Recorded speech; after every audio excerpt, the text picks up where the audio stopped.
Hai, halo, selamat pagi, selamat siang anak-anak yang Bunda kasihi dan Bunda banggakan. Jumpa lagi dengan Bunda di channel Gloria Gwen untuk membahas mata pelajaran otomatisasi tata kelola humas dan keprotokolan, khususnya kelas 11, masih di bab 1, yaitu tentang ruang lingkup kehumasan. Anak-anak, adapun topik isi bahasan kali ini masih melanjutkan topik pelajaran yang lalu atau video yang lalu, yaitu memahami ruang lingkup kehumasan. Namun, tujuan dari pembelajaran kita kali ini diharapkan setelah kalian mengikuti dan mendengarkan video ini, kalian mampu menjelaskan tentang tujuan humas, tanggung jawab humas, peran humas, aspek-aspek humas, dan tugas humas. Nah, anak-anak, jangan kemana-mana ya, tetap simak video pembelajaran ini sampai selesai ya. Tetap semangat dan selamat belajar. Mari kita mulai. Yang pertama yaitu tujuan humas.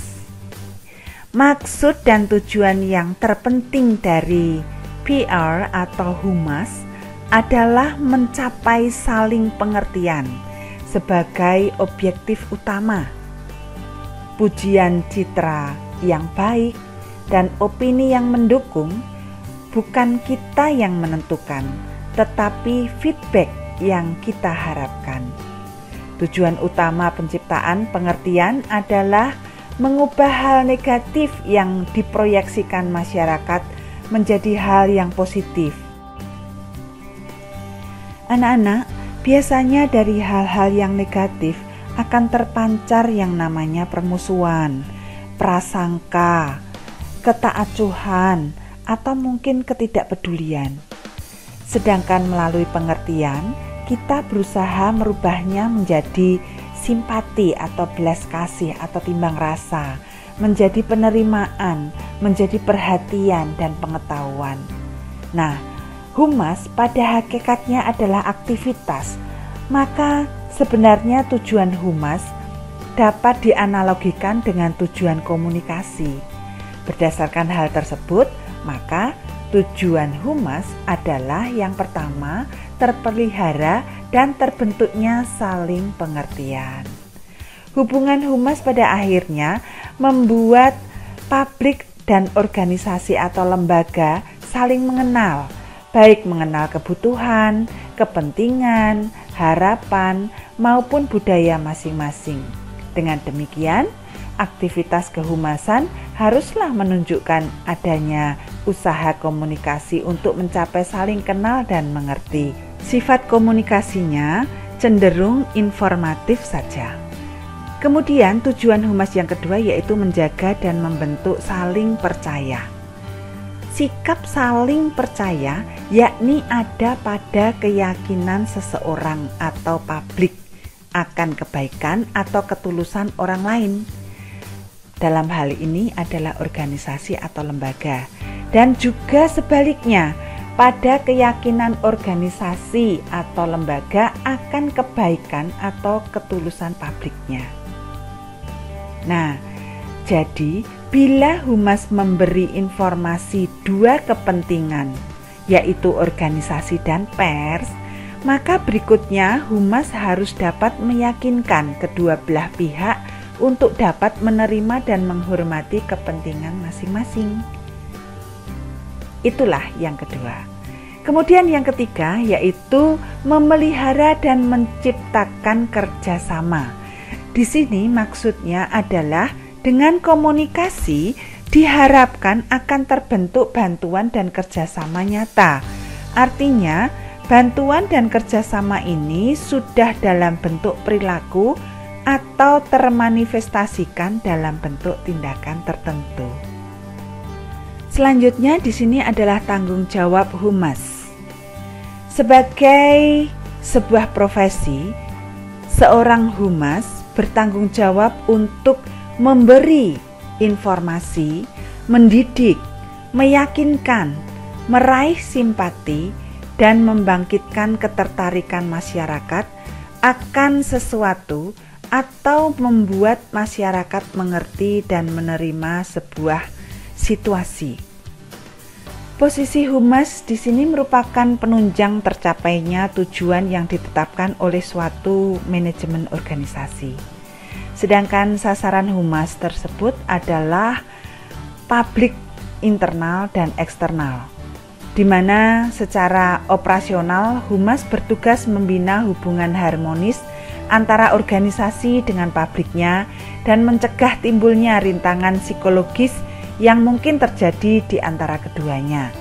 Nah, oleh sebab itu, humas selanjutnya diharapkan membuat program-program yang bisa mengambil tindakan secara sengaja dan terencana dalam upaya-upayanya mempertahankan, menciptakan dan memelihara pengertian bersama antara organisasi dan masyarakatnya.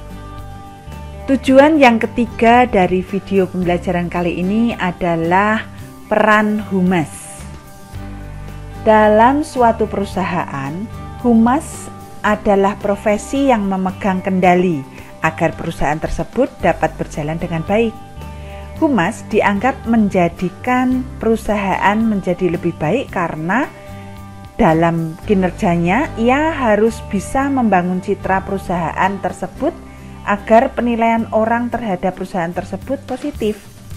Oleh karena itu, humas perusahaan di sini menjadi tulang punggung perusahaan. Artinya, jika perusahaan itu ingin mendapatkan reputasi yang baik di mata masyarakat, maka perusahaan itu harus mempunyai humas yang bisa meningkatkan citra perusahaan tersebut, karena perusahaan akan mempunyai citra yang baik. Setidaknya ada 10 peran humas, yaitu yang pertama, membina hubungan ke dalam. Artinya di sini yaitu seorang PR atau seorang humas memiliki peran untuk membina hubungan ke dalam atau biasa dikenal dengan istilah internal public relations. Publik internal merupakan publik yang terdiri atas orang yang merupakan bagian dari perusahaan yang secara fungsional memiliki tugas, hak, kewajiban, dan pekerjaan tertentu. Peran yang kedua yaitu membina hubungan keluar. Seorang PR yang profesional harus mampu mengusahakan tumbuhnya sikap dan gambaran publik yang positif terhadap perusahaan yang menjadi tanggung jawabnya. Pihak luar atau publik eksternal ini merupakan masyarakat yang berada di luar organisasi, baik yang memiliki hubungan dengan perusahaan tersebut ataupun dengan yang diharapkan akan berkaitan dengan perusahaan. Yang ketiga yaitu public relations sebagai tenaga ahli. Tenaga ahli di sini berarti seorang PR yang telah berpengalaman dan memiliki kemampuan yang tinggi diharapkan dapat memberikan solusi dan menjalankan solusi tersebut sebagai upaya penyelesaian masalah hubungan dengan publik baik eksternal maupun internal. Kemudian yang keempat yaitu public relation sebagai fasilitator komunikasi. Artinya di sini seorang PR juga memiliki peran sebagai komunikator dan mediator yang membantu pihak manajemen untuk mendengarkan apa yang diinginkan dan diharapkan dari perusahaan oleh publiknya. Seorang PR juga diharapkan harus mampu menjelaskan kembali tentang keinginan, kebijakan-kebijakan, dan harapan perusahaan kepada pihak khalayak dan publiknya. Dari komunikasi timbal balik tersebut, diharapkan akan menciptakan hubungan yang saling pengertian, saling mempercayai, saling menghargai, saling toleransi antara kedua belah pihak. Yang kelima yaitu public relation sebagai fasilitator pemecahan masalah. Peran ini sebenarnya merupakan peran dari tim manajemen di mana PR juga berperan untuk membantu pimpinan perusahaan sebagai penasehat atau konsultan dalam pengambilan keputusan untuk mengatasi berbagai persoalan dan krisis yang sedang dihadapi secara rasional dan profesional. Kemudian yang keenam yaitu public relation sebagai teknisi komunikasi. Maksudnya di sini PR yang merupakan bagian dari teknik komunikasi dua arah juga harus mampu mengetahui timbal balik, yaitu tentang bagaimana dampak baik terhadap reputasi dan citra perusahaan atau sebaliknya malah menjadi negatif. Akibatnya malah kurang menguntungkan bagi perusahaan tersebut. Peran humas yang ketujuh yaitu public relations bagi perusahaan juga memiliki peran sebagai konseling yang mengarahkan pihak internal manajemen dengan berbagai pihak perusahaan. Kemudian peran yang kedelapan yaitu public relation juga berlaku sebagai tim riset perilaku publik dengan tujuan untuk membangun kepercayaan antara publik terhadap perusahaan dan meyakinkan publik betapa pentingnya perusahaan tersebut bagi kehidupan mereka. Peran yang kesembilan yaitu public relation berperan untuk melakukan kerjasama dengan media tertentu sesuai dengan kepentingan perusahaan. Sedangkan yang terakhir yaitu public relation kadang memiliki peran untuk mempertahankan sudut pandang publik terhadap kepemimpinan, produk, keputusan perusahaan, dan lain-lain. Pembelajaran berikutnya adalah aspek humas, di mana aspek humasnya itu ada 5, satu yaitu aspek pelayanan, aspek komunikasi, aspek kesetiaan, aspek produktivitas, dan aspek etika moral. Kita bahas satu persatu, yaitu yang pertama adalah aspek layanan. Aspek layanan dalam kegiatan humas untuk mengatur atau juga bisa untuk mengotomatisasi dan mensinkronisasi proses. Prinsipnya bisnis penjualan kegiatan, tetapi juga orang untuk pemasaran, layanan pelanggan, dan dukungan teknis. Tujuan keseluruhannya adalah untuk menemukan, menarik, dan memenangkan atau menangkap klien baru, memelihara dan mempertahankan orang-orang perusahaan, menarik mantan klien kembali, ya, klien yang sudah hilang ditarik lagi jadi mantan begitu ya, serta mengurangi biaya pemasaran dan biaya pelayanan klien. Contohnya, pada sebuah perusahaan dibutuhkan layanan yang baik agar klien tertarik dan bertahan pada perusahaan tersebut. Yang kedua yaitu aspek komunikasi. Nih, komunikasi. Perubahan dengan memasukkan aspek komunikasi atau hubungan dua arah. Definisi mengenai humas kemudian memasukkan kata-kata seperti resiprokal atau timbal balik, mutual atau saling, dan between atau antara. Dengan demikian pengertian humas sudah mengandung pengertian aksi timbal balik atau interaktif. Contohnya, sebelum para karyawan perusahaan melakukan unjuk rasa kenaikan gaji misalnya, maka public relations harus melibatkan semua staf perusahaan yang bersangkutan untuk mencegah aksi dan umpan balik. Public relations menggunakan informasi untuk mengembangkan sebuah rencana aksi dirancang untuk meminimalkan resiko unjuk rasa dan kemudian melaksanakan rencana terbaik sebelum terjadi unjuk rasa oleh karyawan perusahaan. Yang ketiga yaitu aspek kesetiaan. Mempengaruhi perilaku orang secara individu maupun kelompok saat saling berhubungan melalui dialog dengan semua golongan, di mana persepsi, sikap, dan opini untuk mencapai suatu kesuksesan sebuah perusahaan, disitulah dia berada.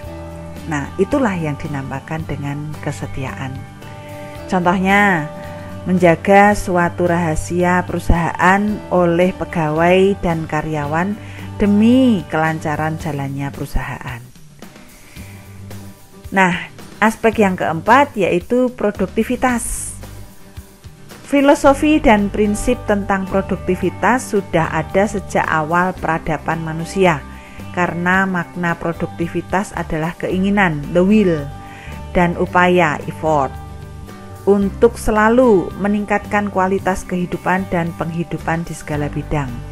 Pandangan yang lebih mengandung arti filosofi itu memberi arti filosofi dan spirit yang cukup mendalam dan memungkinkan setiap orang yang memahaminya memandang kerja, baik secara individual atau kelompok dalam suatu organisasi, sebagai suatu keutamaan dalam hal mengutamakan bekerja dengan mengacu kepada unsur efisien dan efektivitas, yang merupakan penjabaran secara teknis dari konsep produktivitas. Menurut Dewan Produktivitas Nasional Indonesia tahun 1983, dikatakan bahwa produktivitas mengandung pengertian sikap mental atau attitude of mind yang selalu mempunyai pandangan bahwa mutu kehidupan hari ini harus lebih baik dari kemarin dan esok lebih baik dari hari ini. Secara umum, produktivitas mengandung pengertian perbandingan terbalik antara hasil yang dicapai atau output dengan keseluruhan sumber daya yang digunakan atau input. Dapat dikatakan bahwa kinerja sebagai suatu hasil atau output dari suatu proses pelaksanaan tugas akan berpengaruh terhadap produktivitas atau kerja.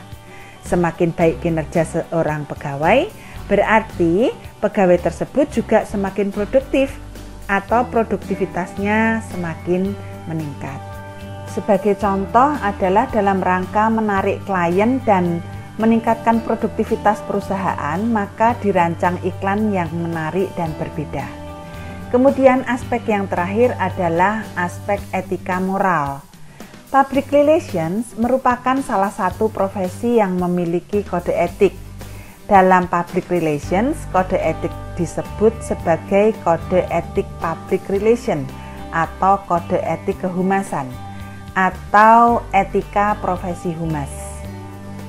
Profesional humas atau public relations officer by professional berfungsi untuk menghadapi dan mengantisipasi tantangan ke depan, yaitu pergeseran sistem pemerintah otokratik menuju sistem reformasi yang lebih demokratik dalam era globalisasi yang ditandai dengan munculnya kebebasan pers, mengeluarkan pendapat, opini, dan berekspresi yang terbuka, serta kemampuan untuk berkompetitif dalam persaingan pasar bebas, khususnya di bidang jasa teknologi informasi dan bisnis lainnya yang mampu menerobos batas-batas wilayah suatu negara, sehingga dampaknya sulit dibendung oleh negara lain sebagai target sasarannya. Contoh dari aspek etika moral yaitu tidak menggunakan cara atau sistem yang menyinggung klien dalam proses berjalannya perusahaan. Nah, anak-anak, itulah tadi pembelajaran tentang aspek humas. Kemudian kita akan belajar juga tentang tugas humas, ya. Bagian hubungan masyarakat atau humas itu mempunyai tugas melaksanakan analisis dan penyiapan rancangan kebijakan dalam bidang hubungan masyarakat. Nah, adapun tugas dari humas yang lain itu adalah mengumpulkan informasi dan dokumentasi. Maksudnya di sini adalah melaksanakan inventarisasi dan mengolah data, menyiapkan bahan penyusunan rancangan kebijakan, pengumpulan dan penyajian informasi, juga dokumentasi kegiatan. Oh iya, ada lagi yang terakhir yaitu melaksanakan tata usaha bagian humas. Kemudian yang kedua yaitu publikasi. Di sini adalah melaksanakan inventarisasi dan mengolah data, menyiapkan bahan penyusunan rancangan kebijakan untuk penyelenggaraan publikasi. Dan yang terakhir adalah bagian protokol, yaitu melaksanakan kegiatan keprotokolan. Contoh tugas humas atau kegiatan staf PR di sini adalah melobi bisa, berbicara di depan publik juga bisa, menyelenggarakan acara juga bisa, atau mungkin membuat surat pernyataan tertulis. Nah, itulah anak-anak tugas daripada humas. Dan di akhir dari video pembelajaran ini adalah membahas bagian penting dari pekerjaan petugas humas dalam suatu organisasi. Apa saja anak-anak?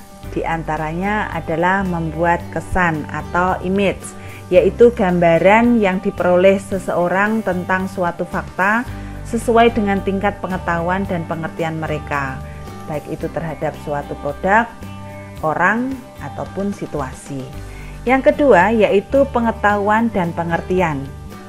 Maksudnya yaitu humas memiliki peran penting dalam membantu menginformasikan pada publik internal atau dalam organisasi dan juga publik eksternal atau luar organisasi dengan menyediakan informasi akurat dalam format yang mudah dimengerti sehingga ketidakpedulian akan suatu organisasi, produk atau tempat dapat diatasi melalui pengetahuan dan pengertian.